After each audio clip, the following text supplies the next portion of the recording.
Itu dulu guys, আমার কুরবানির গরু।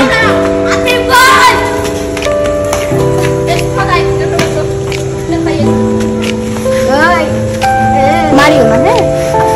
Ih, Mario. Mati sini dulu. Kucu. Apa video করে? এই যে আমাদের কুরবানির গরু।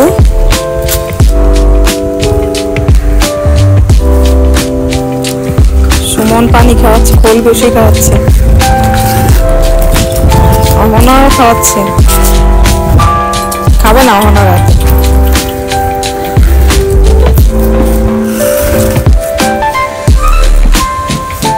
ভালো আছেন? হ্যাঁ, এটা ভালো।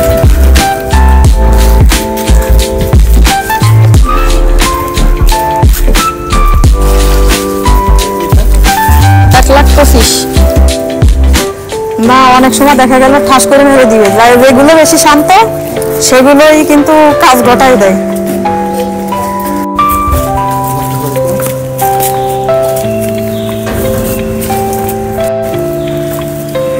এই যে হলো ঈদের দিন সকালবেলার ছোট্ট একটা ভিডিও।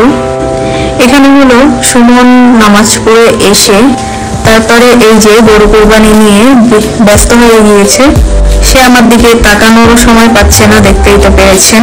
তো আমিও কিন্তু অনেক ব্যস্ত ছিলাম, আমি নিজেই আসতেই পারছিলাম না, যার কারণ হলো আপনাদেরকে একদম ভিডিওর লাস্টে দেখাবো আর তখন বলবো কি জন্য আমি নিচে আসতে পারতেছিলাম না একদম। তো এর মধ্যে সুমন আমাকে বলতেছে, আল্লাহ তোমরা যদি কেউ এখানে না আসো, তুমিও আসতেছো না, মেয়েও আসতেছে না, তো এগুলো কার জন্য করেছি আমি? এই যে গরু কাটাকাটি, এগুলো তোমরা না দেখলে, না এনজয় করলে, তাহলে আর আমার এত কিছু করে লাভ কি? তো যাই হোক, তার কথার জন্য আমি এক ফাঁক চলে এসেছিলাম সকল কাজকর্মকে রেখে। দেখতেই তো পেরেছেন, সে আমার দিকে তাকাইতেও পারে নাই, আমি পেছন থেকে ভিডিও করছি আবার চলে এসেছি। সে এক পলক আমাকে দেখেছে আর কথা বলার কোনো সুযোগ ছিল না তার।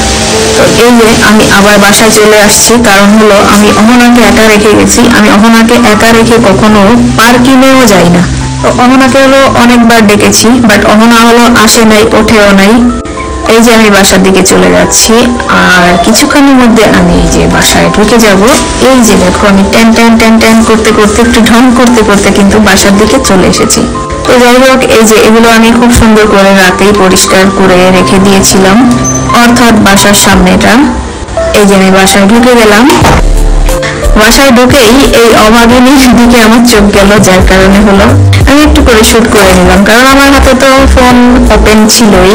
তো এই যে এখানে হলো তোমার পান্তা ভাত রয়েছে। গতকাল রাতে ভাতটা একটু বেশি হয়ে গিয়েছিল, তারপরে আমি চিন্তা করেছি যাই হোক আমার ঘরে তো পান্তা পাগলা পাগলি আছে, তো যাই হোক সমস্যা হবে না। আমি ভাতগুলো পানি দিয়ে রেখে দিয়েছিলাম। এই যে দেখো, আর কি জন্য আমি বাইরে যেতে পারিনি সেটা এখন তোমাদেরকে আমি দেখাচ্ছি এবং মুখে বলছি। এখানে হলো আলু ভাজি করেছি টমেটো দিয়ে। বিশ্বাস করো, আলু ভাজিটা এত মজা হয়েছিল। তারপর 50টার উপরে আমি রুটি একাই করেছি। এখানে কিছু রুটি করে আর তারপরে কিন্তু আমি নিচে চলে গিয়েছিলাম। আর এই যে এসে কিন্তু আমি আরো রুটি বানাইছি, সেগুলো তোমাদেরকে দেখাতে পারিনি। তো এই যে অহনা হলো ঘুমোয় আছে, তাকে অনেকবার ডেকেছি, সে উঠলো না, তাই আমি একাই চলে গেলাম। এই যে এদিকে হলো মাংস আনা অলরেডি অনেক আগে থেকেই শুরু করে দিয়েছে। আমি অর্ধেকটা মাংস কি করেছি ফ্রিজে ঢুকিয়ে দিয়েছি, আর এই যে আমি আস্তে আস্তে করে আরও মাংস আসতেছে, তার মধ্যে আমি যতটুকু পারি করে নিচ্ছি। আর এইদিকে হলো এই যে বট, গরুর বটটা রেখেছে। আর এই যে আমি এর আগে যে মাংসগুলো ফ্রিজে ঢুকিয়ে রেখেছি, তা না হলে আবার নষ্ট হয়ে যেতে পারে, আর ওগুলো কাটছি আস্তে আস্তে।